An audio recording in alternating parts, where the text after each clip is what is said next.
Ignorância fica para trás. Ignorância. Companheiros, vocês andam rápido demais para mim. Não consigo acompanhá-los. Vão à frente se quiserem, e irei mais devagar. Cristão esperançoso prosseguiram conversando e deixaram a ignorância para trás. Esperançoso. Que pena! Por nossa cidade passa muita gente nessa condição. Famílias inteiras. Sim, ruas completas e muitos deles intitulam-se peregrinos. E se há tantos em nossa cidade, através da qual os peregrinos passam todos os dias, quantos não existirão nas cidades e países de onde eles vêm? Cristão. É como diz a palavra: se lhes untaram os olhos para que não vejam. Mas, o que você acha dessas pessoas? Elas não tiveram, em nenhum momento, convicção de seus pecados ou temor do futuro? Você acha que elas sequer imaginam que o seu estado e posição sejam perigosos? Esperançoso. Você é mais velho que eu. Prefiro que responda à questão. Cristão. Acredito que em certas ocasiões eles já tiveram alguma convicção do pecado e medo do futuro, mas não sabem que esse temor visa ao seu bem. Consequentemente, esforçam-se desesperadamente para sufocar o medo e, depois de afastá-lo da mente, gabam-se de serem capazes de dominar os sentimentos. Esperançoso. Creio que o temor visa a conformar o homem ao plano de Deus, levando-os ao começo da peregrinação. Cristão. Sem dúvida, se for o tipo certo de temor, pois a palavra declara: o temor do Senhor é o princípio da sabedoria. Esperançoso. E como distinguir o tipo benéfico de temor? Cristão. O temor verdadeiro ou benéfico é reconhecido por 3 coisas.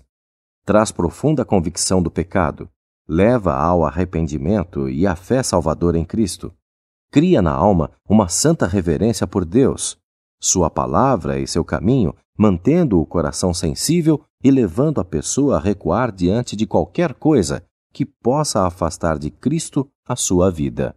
Entristecer o Espírito Santo, encorajar o inimigo a falar injuriosamente ou trazer desonra ao nome do Senhor. Esperançoso. Bem dito. Creio que você falou a verdade. Já não estamos quase saindo da Terra Encantada? Cristão. Por quê? Você está cansado dessa discussão?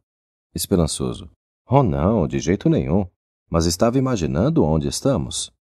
Cristão.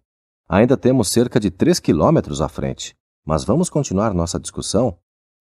Prosseguindo, os ignorantes não sabem que a convicção do pecado, que os deixa temerosos do futuro, é para o seu bem.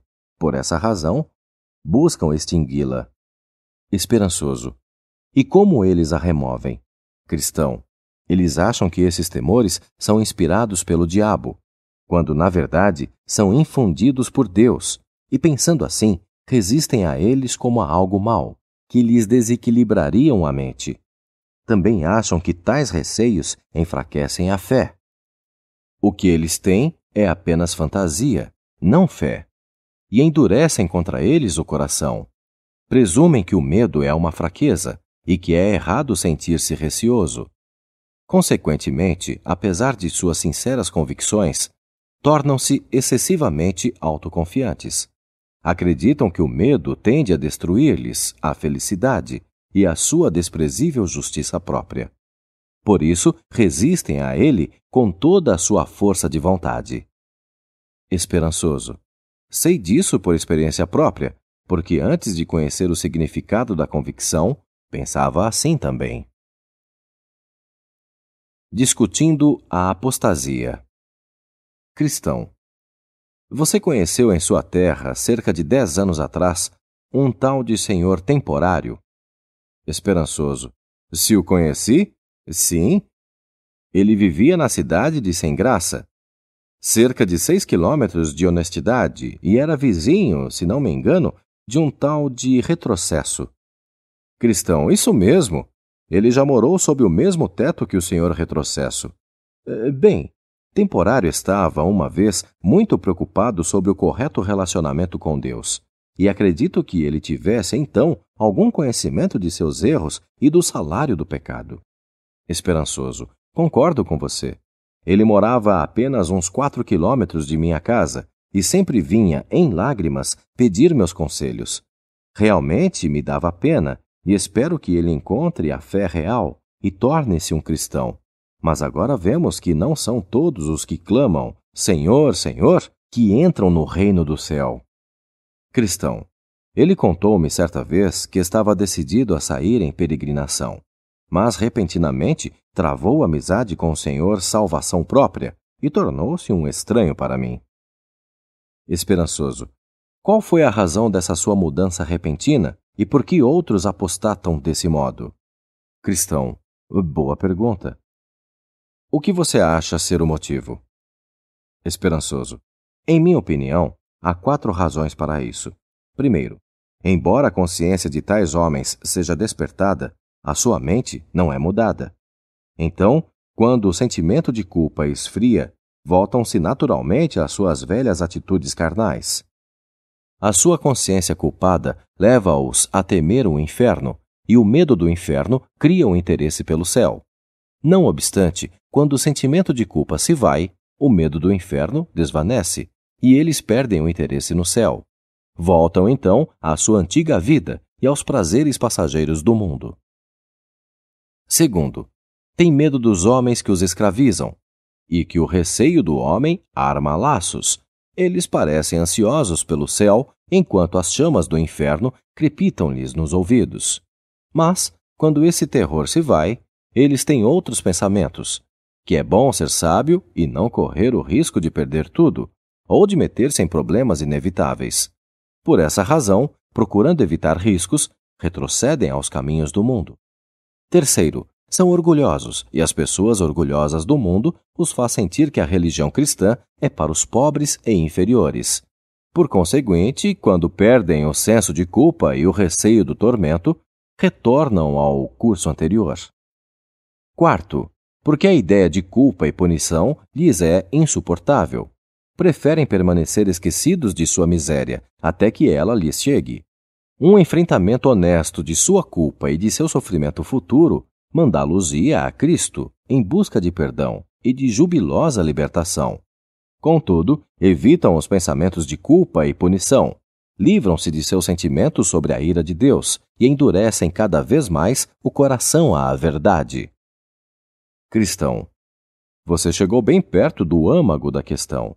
No entanto, bem no fundo de todo esse comportamento está a vontade obstinada. A princípio, eles parecem estar arrependidos, mas são como o criminoso que chora diante do juiz, não por causa do crime, mas porque foi preso e deverá ser punido. Dê-lhe a liberdade e voltará a ser um ladrão ou assassino, ao passo que, se sua mente for mudada, ele será um bom cidadão. Esperançoso. Expus-lhe os motivos pelos quais retrocedem.